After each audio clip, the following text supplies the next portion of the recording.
നമസ്കാരം. അമേരിക്കയിൽ 2 Israel embassy ഉദ്യോഗസ്ഥന്മാർ വെടിയേറ്റ് മരിച്ചു. വാഷിംഗ്ടൺ DC-യിലാണ് സംഭവം നടന്നത്. അവിടെയുള്ള ഒരു മ്യൂസിയത്തിൽ ഒരു പരിപാടിയിൽ പങ്കെടുത്ത ശേഷം മടങ്ങുമ്പോഴാണ് ഇവർക്ക് നേരെ ആക്രമണം നടത്തിയത്. ഇവരുടെ തൊട്ടു മുന്നിൽ നിന്നാണ് ഇവരെ വെടിവെച്ചത് എന്നാണ് ദൃക്സാക്ഷികൾ പറയുന്നത്.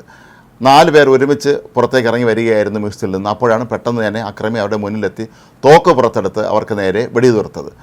ഈ മരിച്ച 2 പേരും ചെറുപ്പക്കാരാണ്. ഇവരുടെ വിവാഹം ഉടനെ നടത്താൻ നിശ്ചയിച്ചിരുന്നതായിട്ടാണ് അവരുടെ സഹപ്രവർത്തകർ പറയുന്നത്. എന്നാൽ ഈ ഇരകളുടെ പേരുവിവരങ്ങൾ പുറത്തു വിട്ടിട്ടില്ല. ഫ്രീ പാലസ്തീൻ എന്ന മുദ്രാവാക്യം മുഴക്കിക്കൊണ്ടാണ് അക്രമി വെടിവെച്ചത് എന്നാണ് പറയപ്പെടുന്നത്. ചിക്കാഗോ സ്വദേശിയായ റോഡ്രിഗസ് എന്ന വ്യക്തിയാണ് ഇപ്പോൾ ഈ സംഭവത്തിന് പിന്നിലുള്ളതെന്നാണ് മനസ്സിലാക്കാൻ കഴിയുന്നത്. ഇയാളെ പോലീസ് പിടികൂടിയിട്ടുണ്ട്. ഇയാൾ ആക്രമിക്കുന്നതിനുള്ള കാരണം എന്താണ് എന്നുള്ള കാര്യം ഇനിയും വ്യക്തമല്ല. ഒരുപക്ഷെ ലോകത്തിൻ്റെ വിവിധ ഭാഗങ്ങളിൽ ജൂതവിരുദ്ധ ഫലസ്തീൻ അനുകൂല സംഘടനകൾ നടത്തുന്ന ഇത്തരം ആക്രമണങ്ങളുടെ ഭാഗമായിട്ടായിരിക്കാം ഇത്തരത്തിലുള്ള ഒരു വധം നടന്നത് എന്നാണ് പൊതുവെ കരുതപ്പെടുന്നത്. ഏതായാലും ഈ ഒരു സംഭവം അമേരിക്കയെ ഞെട്ടിപ്പിച്ചിരിക്കുകയാണ്. കാരണം വാഷിംഗ്ടൺ DC തന്നെയാണ് ഇത്തരത്തിലുള്ളൊരു സംഭവം ഉണ്ടായത് എന്നുള്ളത് സുരക്ഷാ വീഴ്ചയിലേക്കും കൂടിയാണ് ഇപ്പോൾ വിരൽ ചൂണ്ടുന്നത്. അമേരിക്കൻ പ്രസിഡന്റ് ഡൊണാൾഡ് ട്രംപ് സംഭവത്തിൽ നടുക്കം രേഖപ്പെടുത്തി. അമേരിക്കയിൽ ഇത്തരത്തിലുള്ള ഒരു സംഭവം നടന്നതിൽ, അമേരിക്കയിൽ ഇത്തരം ഒരു ദാരുണ സംഭവം നടന്നതിൽ തനിക്ക് അതിയായ ദുഃഖമുണ്ട് എന്നും ട്രംപ് വ്യക്തമാക്കി.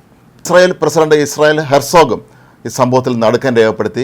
ലോകമെമ്പാടുമുള്ള ജൂത സമൂഹത്തിന് നേർക്ക് ചിലർ നടത്തുന്ന ആക്രമണങ്ങളുടെ ഭാഗമായിട്ടാണ് ഇത്തരത്തിലുള്ള ഒരു സംഭവം നടന്നത് എന്നും ലോകത്തെ എല്ലാ രാജ്യങ്ങളിലും താമസിക്കുന്ന ജൂതർക്ക് സംരക്ഷണം ഉറപ്പാക്കണമെന്നും അക്കാര്യത്തിൽ ഇസ്രായേൽ തന്നെ മുന്നിട്ടിറങ്ങുമെന്നും ഹെർസോഗ് മുന്നറിയിപ്പ് നൽകുകയും ചെയ്തിട്ടുണ്ട്.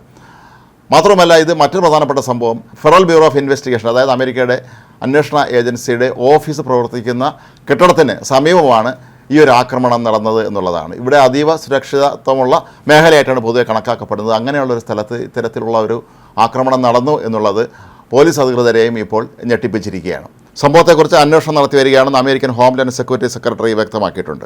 2023 ഒക്ടോബർ 7 ശേഷം ഇസ്രായേലും ഹമാസും തമ്മിലുള്ള ഏറ്റുമുട്ടൽ രൂക്ഷമായതോടുകൂടി ലോകത്തിൻ്റെ വിവിധ ഭാഗങ്ങളിലുള്ള ജൂതവംശജർ ഇത്തരത്തിലുള്ള ഭീഷണികൾ നേരിടുന്നതായി പലവട്ടം ഇസ്രായേൽ പ്രധാനമന്ത്രി ബെഞ്ചമിൻ നെതന്യാഹു ഉൾപ്പെടെയുള്ളവർ പ്രഖ്യാപിച്ചിരുന്നു.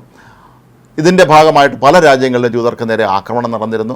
ഫലസ്തീൻ അനുകൂല സംഘടനകൾ അമേരിക്കയിൽ പല സ്ഥലങ്ങളിലും ഇപ്പോൾ ഇത്തരത്തിലുള്ള ആക്രമണങ്ങൾ നടത്തിയിരുന്നു. പല സർവകലാശാലകളിലും ഫലസ്തീൻ അനുകൂലികൾ, അതായത് ഹമാസിൻ്റെ ആരാധകരൊക്കെ തന്നെ പല സർവകലാശാലകളിലും വൻതോതിൽ ആക്രമണം നടത്തുകയും അവിടെ പഠിക്കുന്ന ജൂത വിദ്യാർത്ഥികളെ ആക്രമിക്കുകയും ചെയ്ത സംഭവങ്ങൾ നേരത്തെ പലതവണ റിപ്പോർട്ട് ചെയ്യപ്പെട്ടിട്ടുണ്ട്. ഒരുപക്ഷെ അതിൻ്റെയൊക്കെ ഭാഗമായിട്ടായിരിക്കാം ഇത്തരത്തിലുള്ള ഒരു ആക്രമണം നടന്നത് എന്ന് വേണം കണക്കാക്കാൻ.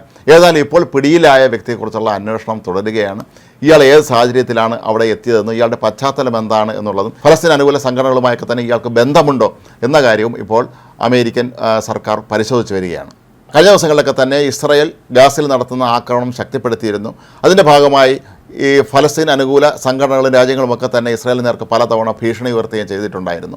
അതിൻ്റെയൊക്കെ ഒരുപക്ഷെ പ്രത്യാഘാതമായിട്ടായിരിക്കാം ഇപ്പോൾ ഇത്തരത്തിലുള്ള ഒരു ദാരുണമായ സംഭവം ഉണ്ടായത് എന്ന് വേണം കരുതാൻ.